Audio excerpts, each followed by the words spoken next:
Hello everyone. So really sorry for being late for the problem solution of the contest. We'll be uploading the problems solution as much as I could. Really sorry for that. We have a Discord channel as well. If you are interested in that, you can definitely join. Let's quickly jump to the problem statement. This is order capital round 2, which is CodeForces round 1104. A great problem, not a great, but yeah, definitely a good problem to solve, right? It is known as the annoying the ghost. Ja the ghost is playing with rubber ducks. He has n piles of rubber ducks arranged in a row, where the ith pile contains ei ducks. Quack the duck gives Ja a strictly increasing sequence, that is b1, b2, b3 dot dot bn. A very interesting thing, the jar gives a strictly increasing sequence, right? So the elements which are given in the array B will be increasing in order. It is very helpful. We will be taking help of this statement alone. Okay. And the commands him to make the piles a1, a2 dot dot dot dot to an become exactly this sequence. Means he will give you a sequence. Let's call that sequence something like x1, x2, x3, right? You will have this sequence which is known as, let's say, B, and you will also have a sequence called A, right? And in that sequence, what you are supposed to do is you are simply supposed to convert this A into B, right? Convert this A into B. Now you might have multiple options to do that. Let's see what are the possibilities, right? What are the operations which you can do. So Jam may add any number of ducks to each pile. Means you can add any value of your choice, which is positive value, right? Which is, he chooses a non-negative integer xi and replaces ei with ei plus x, right? And Jam may repeatedly swap two adjacent piles, right? More formally, he will uh, perform the following operations, that is, choose an index and swap the adjacent value with it, right? Let's quickly look at the two operations. What are the two operations? First operation is simply do ai plus x. Means you can convert this ai into ai plus x. This is the first type of operations. And the second type of operation is, let's say we had ai plus 1, right? Ai plus 2. So what is the operation? You can swap these two values, right? It becomes ai plus 1 comma ai, right? Again, you can swap these two values as well. It's your choice, right? Then you can convert this ai to ai plus 2, ai and ai plus 1. I hope I'm making sense to you, right? So this was the whole problem statement, right? A process is called valid after both stages end. The sequence of piles is exactly b1, b2, bn, right? Means you have converted the array A into B, right? So you need to find the minimum possible number of operations which can be performed in the second stage among all valid processes. If there is no valid process, you need to return a -1, right? All right. So let's look at a test case, right? Let's look at this test case. What very vague test case, but let's see that so you can understand. 122 135, right? So 122 and 135. So for type of operation 1, you can do the operation 1 any number of times, right? There is no restriction. You want, if you want, you can perform 1000 times the operation 2 1, right? Give me a second.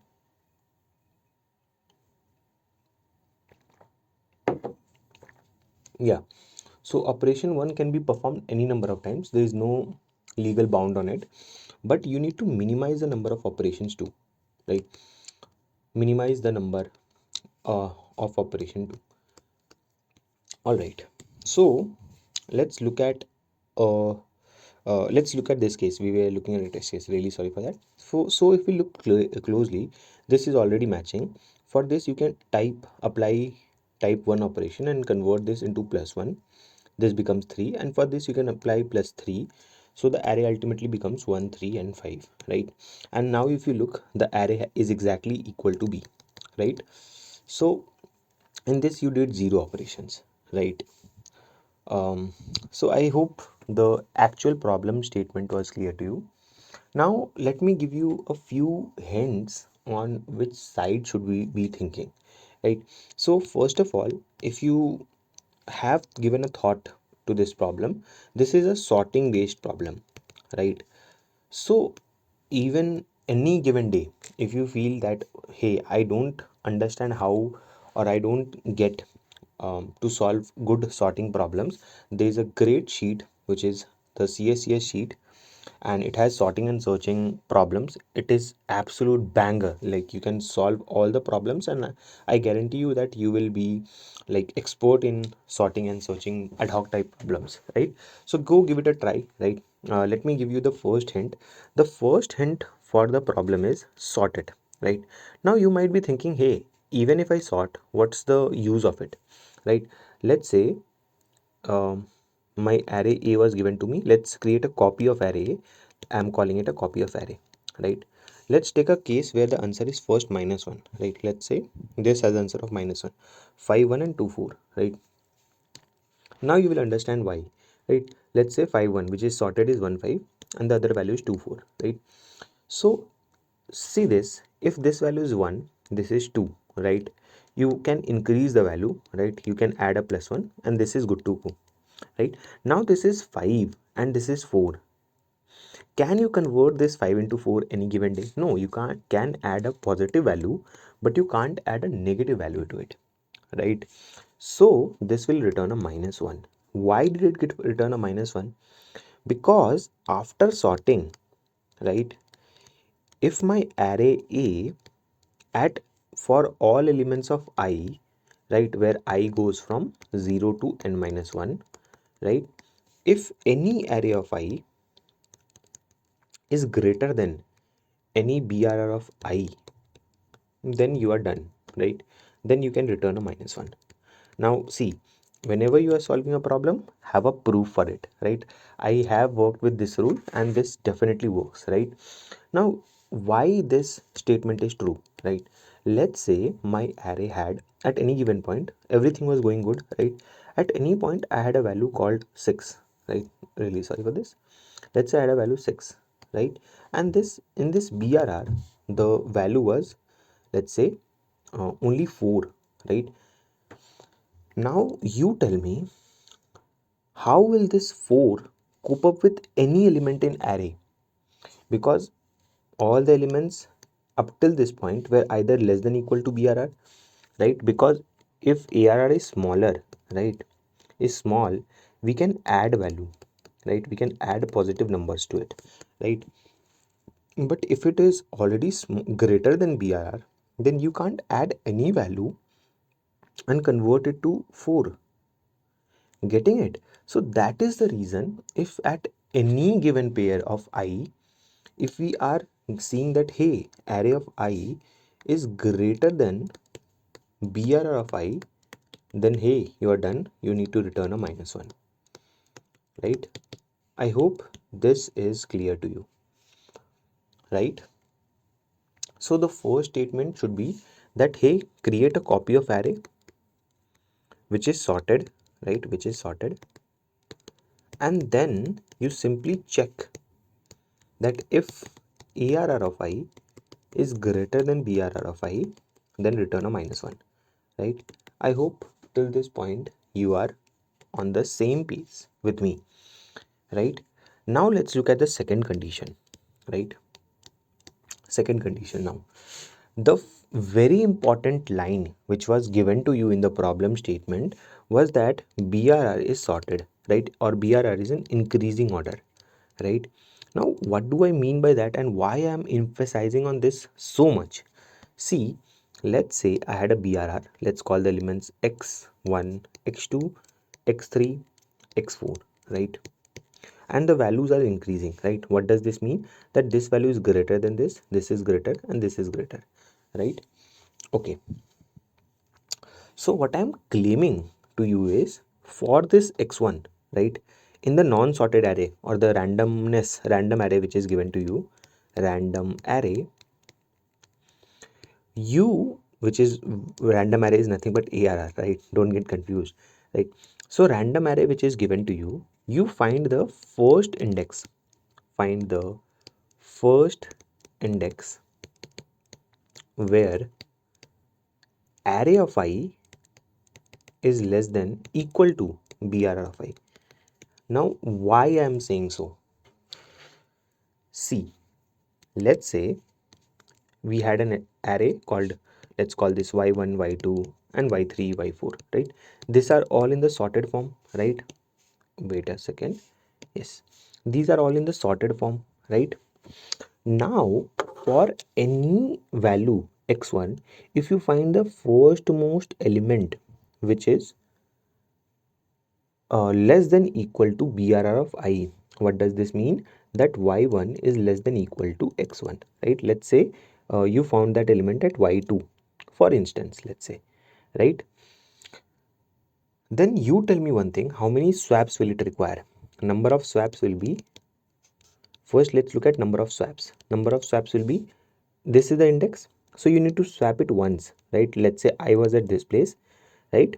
I means this, we are referring to this I, right? And you found the index at this index, right? Then how many swaps are required? Only one swap is required. How did we calculate that? We calculate it using index minus I, right? Now what I'm claiming to you is very simple. The claim is, if x1 is bound to get at x2, right, then you are swapping it, and then y1 comes to this place, right? Now you think of this, right? Whenever you are swapping a value, the smallest elements come to the correct place by itself, right? Because you are swapping it, right? Let's take an example so that you will be more clear with it, right? Let's take uh, this is already no sorting is required. In this I hope a swapping is required. Yes, 2 to 1 1 to 3, 2 to 1 1 2 3. What was the first step? First step was 1 2 2, sort it 1 2 3. Yeah, this could be solved. Yeah, because 1 1 2 2 and 2 3, no value is greater than BRR, so answer is possible. Answer is possible. Now how is the answer possible? Let's look at it, right? Let's beautiful, really sorry, my mic got disconnected. Yeah, so we were talking about this array which is 2 to 1, and then this BRR which is 1 2 3, right? So for this 1 2 3, I need to find that index which is at least, which is less than equal to 1, right? You will go and search in this array, right? You see this one, you will pick this one, and you know that you need to swap it two times, right? So answer plus equal to 2, right? Now how the array looks, the ARR becomes something like 1 2 and 2.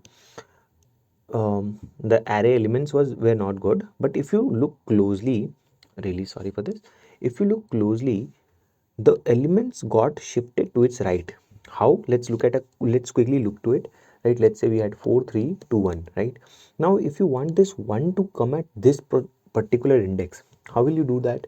You will simply say, hey, 1 gets swapped with this, 2 comes here, 1 comes here. Then you will say, hey, 3, swap with this one, 3 comes here, 1 comes here. Hey, 4, swap with this one, it becomes 1 4, sorry, 1 4 3 2. If you closely look, every element got shifted to its right by 1. Yes or no?